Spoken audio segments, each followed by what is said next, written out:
Do thotë Hoxha Abdulaziz, do thotë kjo pjesa e poshtme është do të shërbej? Kjo do të shërbej për vakufe, edhe mendojmë që të bëjmë edhe një larje xhenazesh, edhe për pritje xhenazesh. Mashallah. Që të jetë xhamia në shërbim të komunitetit nga të gjitha aspektet. Sorry për gratë. Mashallah. Tu pjesa e ashensorit për i bie nga kjo do thot deri në shkallët e grave, që gjithë ose në shkallë ose i bie 4 kate. Po i bie 4 kate në afik, ti klasave. Kati i klasave, mashallah. Edhe këtu do ketë krau këtej do të ketë klasa për gra dhe vajza. Kurse këtu do të jetë klasa dhe një dhomë imamit që të jetë. Kurse këtu para mendojmë nga që ka pak shkallë lart xhamia, edhe mund ta bëjmë një faltore për 5 vakte. Për 5 vakte. Për njerëzit që nuk ngjisin dot shkallën, të jetë më lehtë. Edhe kjo jetë edhe për 5 vaktet, edhe xhuman për shembull kur mbushet xhamia plot, zbresin poshtë. Mashallah. Do thotë këtu është hyrja kryesore e burrave dhe ngjiten lart në xhami.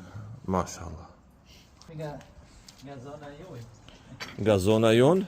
Oh, mashallah. Është i Prishtinës. Mashallah, Allah është përbleft për këtë kontribute, për pjekje, jemi një. E kemi lodhë. Shqiptar jemi një, duhet të ndihmojmë njëri tjetrin.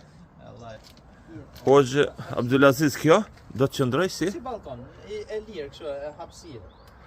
Po edhe nga kjo pjesë pamje e bukure e Tiranës, a? Shqipëria është e bukur.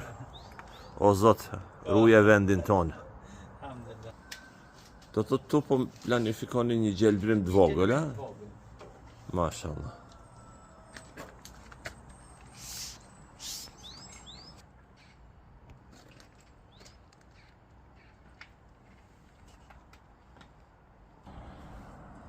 Tu do të thotë kati i xhamis. Po.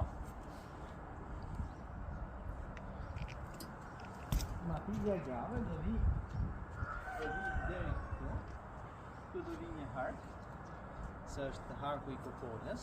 Se që mos ta mbyllim rrezën, edhe do ta bëjmë me hark. Edhe kjo pjesa këtu mbrapa, domethënë është nafile. I ti ke rreth 120 metra. 120.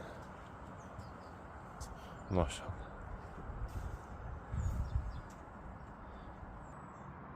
Hoxha Abdulaziz, Allahu jon, Allahu të nderoft, e pash nga poshtë deri tani këtu. Miqve dhe dashamirëve tanë, çka i thu, çka i këshillon, kemi për obligim me ndihmu këtë projekt, si thot Allahu wa ta'awanu 'alal birri wat taqwa, ndihmoni në mirësi dhe në takvallëk. Fjala juaj tani. Bismillahirrahmanirrahim. Me emrin e Allahut mëshiruesit, mëshirëplotit. Falenderojmë Allahun, paqja dhe mëshira e Allahut qofshin më të mirin profet Muhammedin sallallahu alaihi wasallam. Atëherë apeli im për gjithë vëllezërit e mi kudo që më dëgjojnë është që Zoti Xhelel Xhelalu na jep mundësi që ne të bëjmë vepra të mira dhe duke marrë shkas nga fjala e Allahut Xhelel Xhelalu wa ta'awanu 'alal birri wat taqwa, dhe ju ndihmoni në punë të mira. Atëherë besimtari është vëllai i besimtarit. Besimtari ndihmohet me vepra të mira. Në një ditë do ta lëmë këtë botë, edhe ajo që do të ngeli për ne është pikërisht vepra e mirë, gjurma që kemi lënë në këtë dynja, sepse njerëzit në këtë dynja janë 3 llojesh. Lloji i parë vjen edhe shkon nga kjo dynja dhe nuk përmendet. Lloji i dytë përmendet për keq, dhe lloji i tretë janë ato të mirët që përmenden gjithmonë për mirë dhe lënë gjurmë mira në këtë dynja. Lutim Zotin Xhelel Xhelalu që të na bëj për atyre që vim në këtë dynja, përmendimi për mirë sa jemi gjallë dhe përmendimi për mirë sa shkojmë tek Allahu Xhelel Xhelalu. Allahu të nderoft, Allahu të dhash të mira. Kemi për obligim ta ndihmojmë këtë projekt, se dalim nga kjo dynja, kurse sadakan pa mirësinë që e japim, atë do ta gjejmë. Siç thot një prej dietarëve të mëdhenj, thot sikur Allahu ta dhuron kejt dynjan dhe qka kanë te, pas gjithë kësaj ti të thuash elhamdulillah, vetë fjala elhamdulillah është më e madhe se gjithë dynjaja dhe qka kanë ta. Pse? Sepse fjala elhamdulillah shënohet në regjistrin e punëve tona, kurse dynjaja ka fillim dhe mbarim, kurse fjalën, madhësinë e kësaj fjale e gjejmë në ditën e gjykimit. Allahu na mundsoft me qenë hisedar pjesëmarrës në këtë projekt madhështor, pra kemi të bëjmë me shpinë e Allahut. E kujtojmë së bashku hadithin 700 ku në ditën e gjykimit do të kenë privilegje të veçanta.